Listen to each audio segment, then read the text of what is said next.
and thanks for tuning in to On Call. I'm your host, Bo Effner, and I want to give a big shout out to everybody who came to Summer Bash 2020.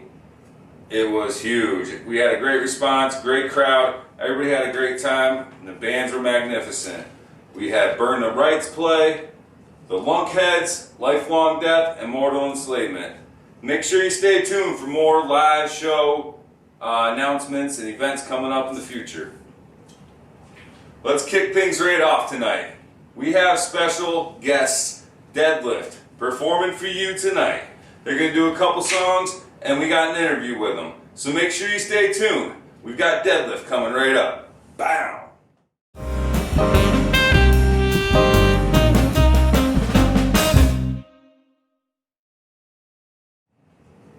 Welcome back, guys. I just want to say I had a great time getting to know Deadlift and doing the filming and listening to their music. These guys have been around since 2003, and I don't think they're going anywhere anytime soon. So make sure you check out their Facebook page. You can download their music on iTunes and Amazon Music. Also, they're not just doing music. They have a full-length feature premiere movie coming out in early November. So what we're going to do right now is I'm going to show you the teaser, which you can also find on YouTube.com. But make sure you check it out on Call with Bo Effner. Here's the teaser for the Deadlift movie, Redville.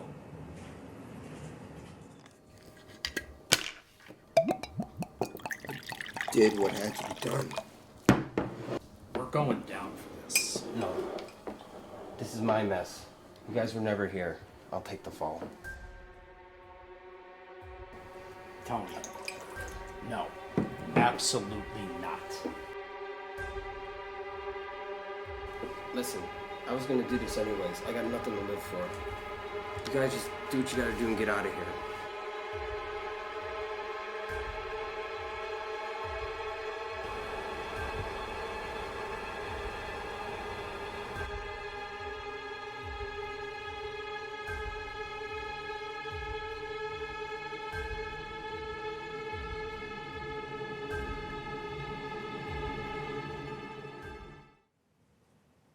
Alright, I've kept you guys waiting long enough.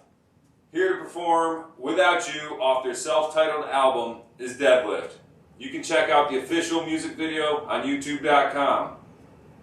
Enjoy. This next song is called Without You. We got a music video out there for this song. You can find it on YouTube or on our Facebook page. Let's just start jail. Let's just go on the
Man, what a great song. Like I said, you can download all their music. They're on Amazon Music and iTunes, all streaming platforms, Spotify. So make sure you check out Deadlift. I also had the extreme pleasure to sit down with these guys and get to know them really well. So we got the interview coming up. But first, here's some words of wisdom from bass player Joe Hollywood Riley. You know, my friends, the world's gonna ask you who you are. And if you don't have an answer, it'll tell you. I'm Joe Riley. We're Deadlift. These are our dreams. Take it or leave it.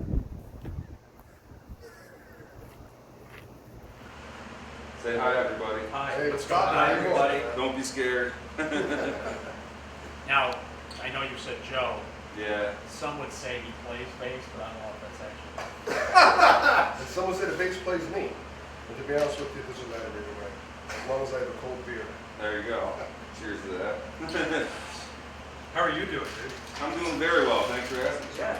So I've just met most of you guys tonight. And so they call you Hollywood? Is that a band thing or is that everybody call you Hollywood? I have a story about that. We were going into an interview, and I think we had a show the night before, and me and the drummer at the time were telling people to call him Hollywood. Because he's so flamboyant on stage. You ever see him on stage? He's got the bass way up in the air, he's shaking it, and he does his vocals. He was recorded 12 years ago, by the way. And, so we were going into the interview, and he turns, I believe this guy goes, "Did you hear people call me Hollywood last night?" And me and Toby are walking behind him laughing, just fucking dying. Great. And it ended up sticking, so there it is, Hollywood. I don't know what's more absurd, the nickname or the fact that fans would come up to me after shows, 14, 13 years ago, and I'm soaking wet, and they would come and they would get a sweaty hug, and that was their thing. So I think Hollywood's the smaller of the two oddities there. Nice. I think we wanted to really call him Atlantic City instead of Hollywood. But yeah, if anybody knows Joe, it's all about, it's the flamboyancy, look at what I'm doing, put the guitar out here. But all jokes aside, it's like, he's got great stage presence, so it kind of matches the image. And we've like joked around over the years that it's probably a good thing that we never really blew up, because he would probably be We always said that. Oh my God. because he would be like, if we blow up and we're, famous and rich, I'm going to do this, I'm going to do that. And we're like, oh God, this is going to be good. Absolute power corrupts absolutely. So we're all still here 17 years later, and I'm grateful for that. Yeah. So 17 years later, who's all original members? All right, 3 out of 5. Shout out to our original drummer, Tony DeSorbo. Now, but Brian, you're kind of an original member. Brian came in a couple of years after we started, but he came in, we added a second He guitar. basically shit himself. He came in a week before we played SPAC and opened for Corner on 5. Yes, because we played SPAC. That was my second show. So Wow. it was definitely eye-opening Yeah. right there. Yeah, you guys have played for a lot of big name bands. What was one of your most memorable shows? Had to be back. It'll be SPAC. It'll be the fairground with Stone Sour, right? That was that was a good experience. Insane Clown Posse over there at the... You guys played with like Chance. Twisted and Yeah. And those Juggalos, man, they make for an interesting Oh show. yeah, I'm a juggler. Paulie got pounded in the head with a CD at that show. Just for looking So, weird. to me, out of most memorable, that's probably the one, because we didn't know what to expect. Right. All right, so we were working with the Chance at the time. We kept going out to Poughkeepsie, playing local shows, and so we're like, hey, we want to get on a national show there. We can bring we'll bring our friends and some of our fans, and just give us a good show. And the guy called us up and he said, hey, I think I got a show for you guys. There's going to be a lot of people, and I think if any band could pull it off, it would be you guys based on your style. So we're like, all right, let's do it. We would take any show we could get back in the day. So we pull up to the venue. We drive a couple hours to get there, and the line is wrapped around the building. Yeah. And we're like, oh shit, like this is different. This is definitely different than some of the other shows that we've done. So we're inside, and we do sound check, and we do everything. And me and Paulie are sitting up. Have you ever been Oh, to a yeah. Chance? Yep. So they got the Up top. second level Yeah, there. yeah. So we're hanging out up there just BSing. oh, this is going to be a cool show. We saw a few hundred people outside, just pulling in a couple hours before the show started, and all of a sudden, like, sea of people come in, and we look down, and you can't see a spot before. No shit. And we're like, oh my God, and to where people had to start coming upstairs. So we're like completely freaked out. We're like, wow, this is going to be incredible. So anyways, as we're getting ready to go out, they start yelling, die, motherfucker, die. and basically the bouncer's like, good luck, gentlemen.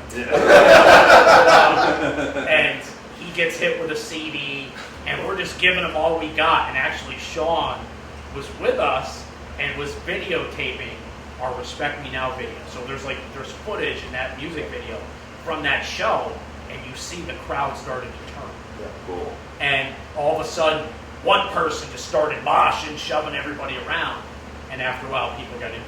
5 Nice. songs about, and they were crowd surfing. Yeah, it was actually probably like by the third song. And the first song, I think we changed our set list to, like, back in the day, we were a lot more heavily rap influenced, so I'm like, we're giving them this one. I'm going to give them everything I got. We just came out with a song called Misery. And you could see the wheels turning, like, this white guy can spit a little bit, you know?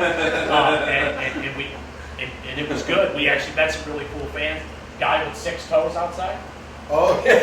Yeah, I got so- a picture with that, I think. Yeah. So anyways, it was... Look to at me- Combined or just on No, one on foot? 1 foot. So, to me, that's my most memorable show. It's the ones that you don't expect. You know, and that to me is because we were able to turn a crowd around. Oh yeah. You know, I had and footage when he was on stage on their very last song.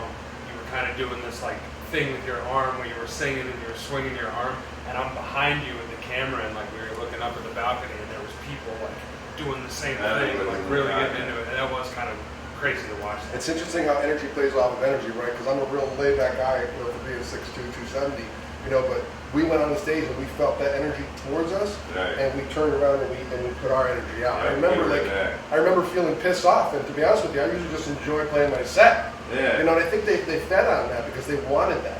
Cool. yeah.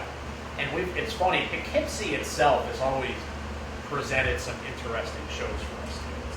It's not just that show. I remember another time. People over there. It's a crazy neighborhood.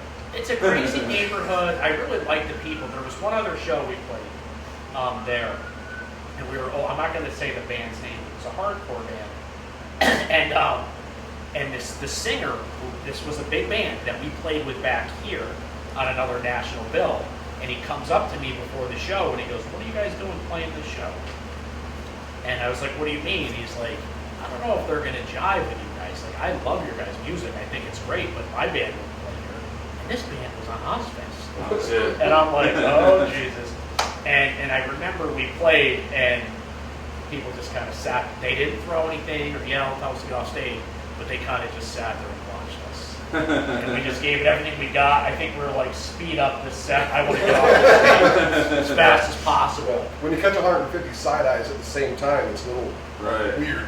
Yeah. But we've had, I don't know. To me, that's like the most memorable show. We played the Poughkeepsie Metal Fest there with Machine Head and Mastodon. That was awesome. Wow. That was really, really cool. That was, Jericho at Northern Lights, Power Man, those were all good shows. We played Power Man the night before my wedding.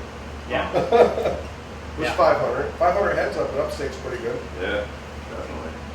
Yeah, we did a lot of cool We hung out with the tour bus with Head PE, you know, got a little split. You know, we've done a couple things. It's osmosis. If you're around so many years, you're bound to meet some interesting people. Oh yeah. It's a numbers game. So you guys have the latest release self-titled album. How's the response from that been so far? It's been good. Do you guys, somebody want to talk about our luck with Snowstorm? So Take it away, Paulie.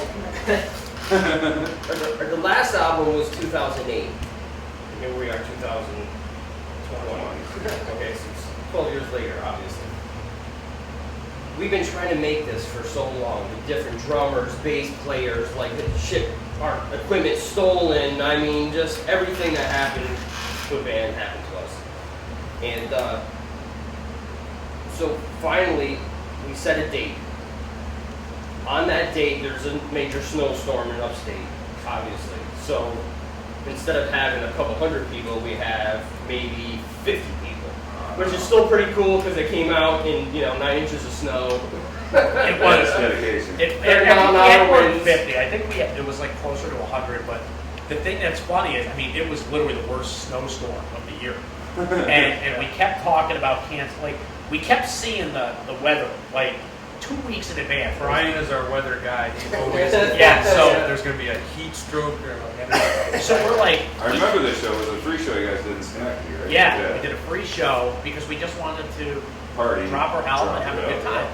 So we're like, we got to cancel the show. Guys, this is a big storm. No, we don't know what's going to happen that day. And as we got like 2 days out, I'm like, we're getting hammered with snow. And we said, you know what? We've been trying to drop this album for many, many, many years. There's always been something in the way. We're just going to drop it. Yeah. And we did. And I had a blast. You know what I mean? Like, we had an absolute blast. You know, we wanted to do a do-it-yourself show, old school in Schenectady, which we did, and we still got a lot of people come out in really bad conditions. And you know what? Those are the people that want to see us there. Playing a free show can be cool on so many levels.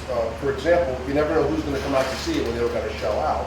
And the same people that didn't pay, we had one guy buy up every shirt we were selling that day. What, like 22 shirts were left? Just to give them out to other people who were listening to the music. Wow, that's awesome. I mean, he was hammed, but he was having a good time. Having a good time on DL. So yeah, it was cool. So the new album, everybody can pick that up. That's on iTunes, We have it all over the place. You can get it Amazon. iTunes, Amazon, every single streaming site you can imagine. So we did our own distribution, like digitally, and yeah, so you can go stream it anywhere. You can buy it on iTunes. Check out the Without You video. Yeah, we have a video out there. It's Yep. a sick video, I We'll must drop say. the links for that. Yep. And we got a movie coming out. Redville, right? Said early November. That's what we're aiming at. I see you guys did some of the filming around here. Was that all filmed in New York, upstate New York? Yeah. Yep. Cool. Yep. Naval Park, Rotterdam. Mostly around here. Yeah.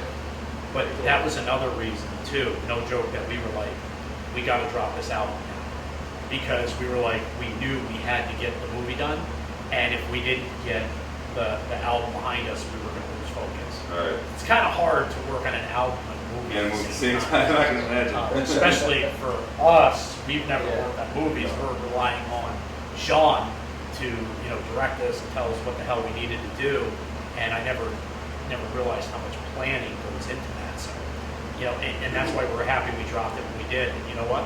If we didn't drop it when we did with COVID-19, we would have never been able to. Oh yeah. At least have a show. We'd be sitting on that CD for another couple years. Right. It seems. That kind of helped us get through the COVID situation because we had that to like keep in touch about.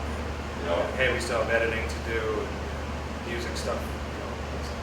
It was nice to get the coals hot before everything got shitty. And it's a terrific collaboration too. I mean, all the people that are involved in Redville that we each know in our own different walks of life got to come together and be a part of something special. I think that's probably one of the most important pieces you'll take from interviewing a band like Deadlift is, we're not really pitching and selling and sharing the music so much as allowing people to come in and enjoy a friendship that in some cases is like, 22 years old?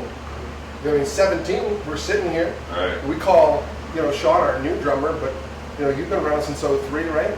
Probably like 04. 04?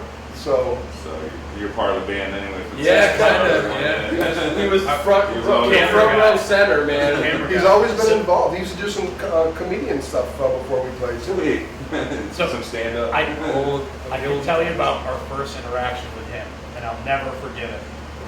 We're playing a show at Valentine's in Albany, and there's these two wise-ass young kids in the audience yelling at us, when are you going to get on? Because their friend's band were going to be playing. Was it Next, I think it was? Which was Yeah, it Green might have Flag. been like that, or either they played first and we were just kind of stuck there Something like because that. they were friends with you, and we were like, "Fuck this band! Like they look like clowns." and then they like played their first song, and me and my buddy were like, "Oh, holy shit, that was pretty nasty." Well, what made you really think twice about the band that happened after the show? Right. So I am about 15, 16 years old. I get home from high school, and I check my answering machine because that was what I had to do back then. Oh yeah. So I checked. I hit play on the new messages, and I get this message from Joe Riley, who I had met after that show. I had talked a bunch of shit about. He got my number, my mom's number, and calls. He says, Did you get it out of the phone book? No, I grabbed the number at the Oh, gig. right. And then he calls, he leaves a voicemail, and he goes, "Hey, looking for Sean Cranston. This is Joe Riley from the band Deadlift. We're playing a show this Saturday. You know, hopefully you can come out. If you can't come out, we'll get a ride for you," and everything. Like, was super like. And then the next message was my buddy who I was at the show with. Yo, Joe Riley just. We were so organized back in the day, man. We had lists of people to call. I mean, Right. there was a time where we had a pyramid situation to sell bricks of records, utilizing fans that came to every show to sell Right. records.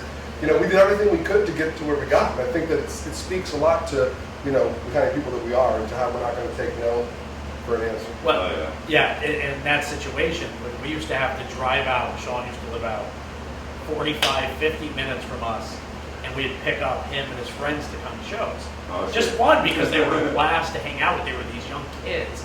And I was like, and we were young too at the time, Yeah. like young 20s, which was me. Yeah. And I Methuselah got trashed. But like for an example, to give you an example of that, I remember our first national show we played. It was at Northern Lights, and we picked up Sean, and he's like, "I got a video camera," because he's following us around to do this music video. So we're like, "Hey, come to the show with us," you know, videotape. So he's on stage videotaping us, and this other band had groupies there. And they're literally grinding on him. He's like 16 years old. And I'm on stage thinking, if this kid's mother is gonna kill me, right? You know? And I'm like, oh my god. And he's like, you guys are the coolest thing ever. And he's like hanging out with all these women. See, I had a video camera back before everyone had cell phones with video cameras, so Right. I was like kind of like a black sheep. You know, like I was Yeah. a weirdo for having a camera and filming everything. Yeah. Like, but like back then, you know, with the live music and stuff, I was so attracted to that lifestyle. There was so much going on in the Capital District, you know, a lot of bands. So it was just having a video camera was super handy. So did you play drums back then, or was that something Not as started because serious. you wanted to play with that? No, I've been playing drums for most of my life, but I started taking it seriously more in my 20s. Yeah. That's when I really hit it. That's why it's so wild to listen to your drumming now on this record and to think about who you were in the bands that you played with when we went out to see you, 5, 7 years ago? Yeah. Come a long way. It's And- great when we're full circle. Well, what's cool too is like, he's not always a member of the band, but he was a fan. So they'll be like, you know, I want to play this song. We're like, we haven't thought about that song. You know, he's like, oh, we got to play. And one of the three that we're going to play today is an old song we never played. He loved the song, Right. so we kind of started playing it again. And that's what is special about this band, is that we've made so many friends over the years. It's never been about trying to become famous or rich. It's about doing what you love to do, doing it with friends, us, and then obviously the people that enjoy the music. We've all stayed in touch over the years. You know, we've had fans that have had issues in their life, and we try to be there for them and help them, because not really fans, but friends, you know, Right. at the same time. And I think that's what's really cool about the local music scene, Oh yeah. is that you meet really good people that you may not run into, you know, in your life at work or school or whatever the case But may you be. see him at a show. But you see them at a show, And and it's you like have a that family common bond. reunion. You know? Yeah, yeah. And they care about what you're doing. Oh yeah. Yeah, that's great. There's no doubt that, 15 years ago, we would have told you that we were in it to be successful and to make a living doing it. But at this end of it, in this stage, we can see now, like you're watching yourself in the third person, that what was really important actually happened. And Right. we're cool with that. Sweet. So definitely, if you guys want to chat with these guys, hit them up on their Facebook page. And what 3 songs are you gonna get into tonight? I think we're gonna do As the world burns Without You, and Left Behind. left behind. Left Behind. Yeah, Sweet. 2 off the new and 1 off the first. and one off our first album. Yeah. So we're gonna play something tonight that we wrote probably in 2004, Awesome. and it was on our album in 2006. So we've always been a fan of that. I think this record is the first record that we didn't tie music from, 15 years ago and to make it A, relevant, but B, to take you back. Yeah. I mean, this is the first record we did that, and hopefully put out more music. We have a couple gems in the archive that we might want to break out to help everybody to be able to connect with us back in '03, just like they want to connect with us now in 20 and 2021. So, Anything lined up for bookings or anything, or you guys are still on hold? COVID. Yeah. COVID. Yeah. It's kind of like We're gonna trying finish to the do movie. shit, right? with COVID, you really, I mean, for me personally, like I want to contribute my part to not doing anything to spread the virus. That's right. Yep. And you get people together. You know what I mean? That's where it can happen. So for us, we're gonna just wait it out. Yeah, it's not- Even now. It's an optical. Except right now. It's an optical illusion. We believe in everybody keeping safe through COVID. We're actually 6 feet apart. It's just optically, it looks like we're closer together. It's all an illusion. And there's less than 10 of us, so we're good. Just one question.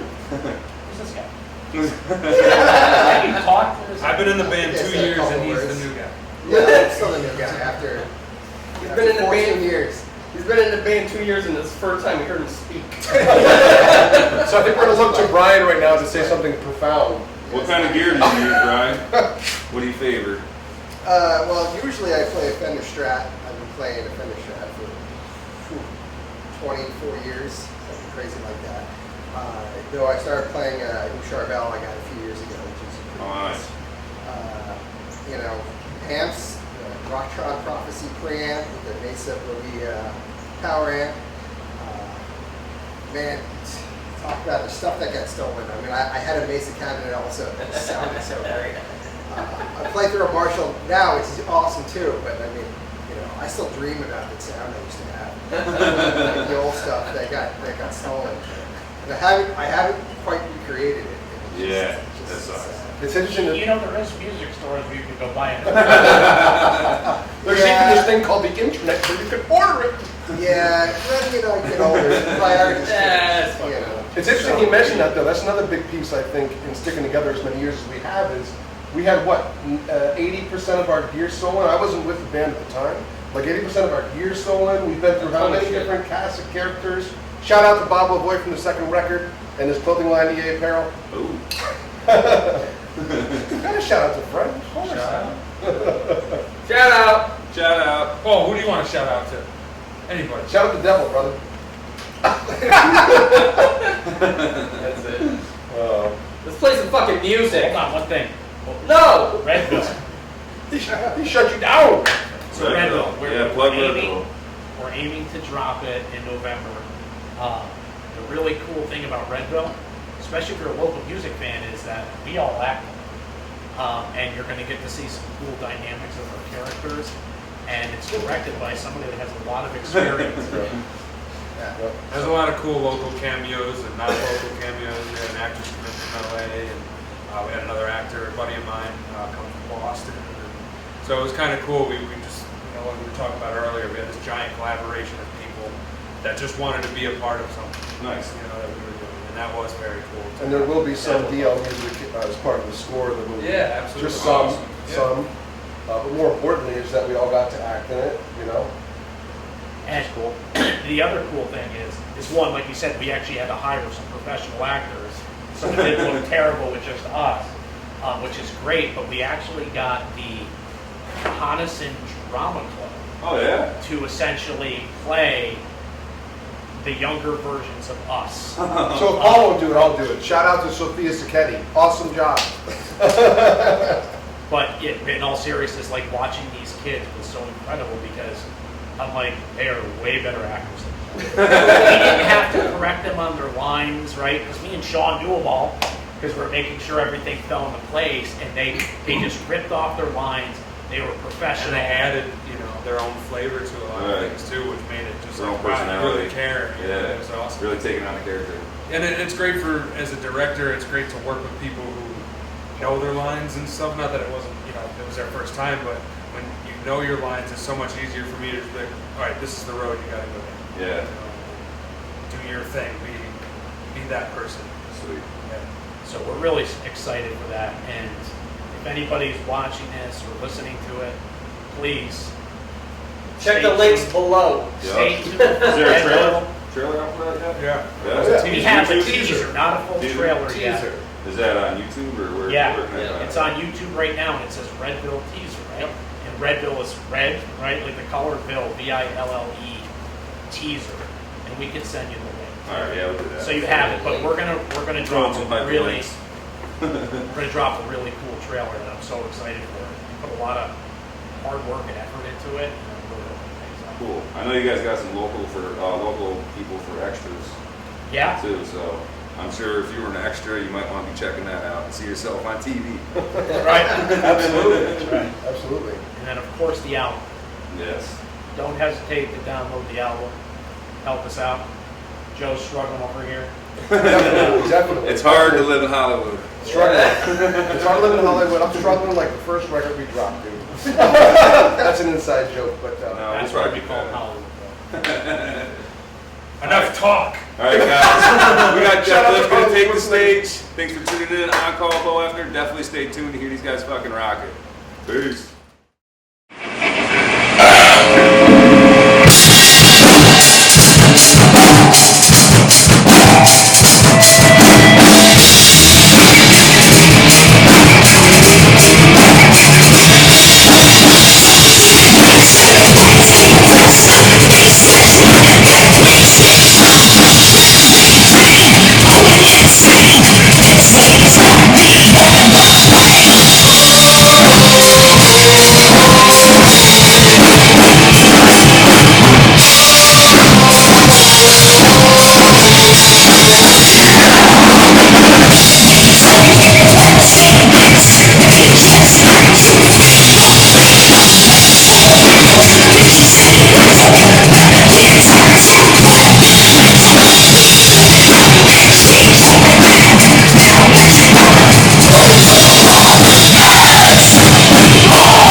welcome back. I want to thank everybody for tuning in.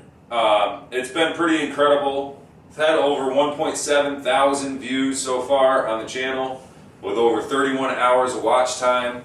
I really stress this a lot. I need people to go down and hit that subscribe button because everybody's watching the show but not hitting the subscribe button. And that's all it takes for us to make some millions. No, it's not going to happen like that. But anyway, hit the subscribe button. Make sure you go check out Deadlift on Facebook. You go check them out on Instagram.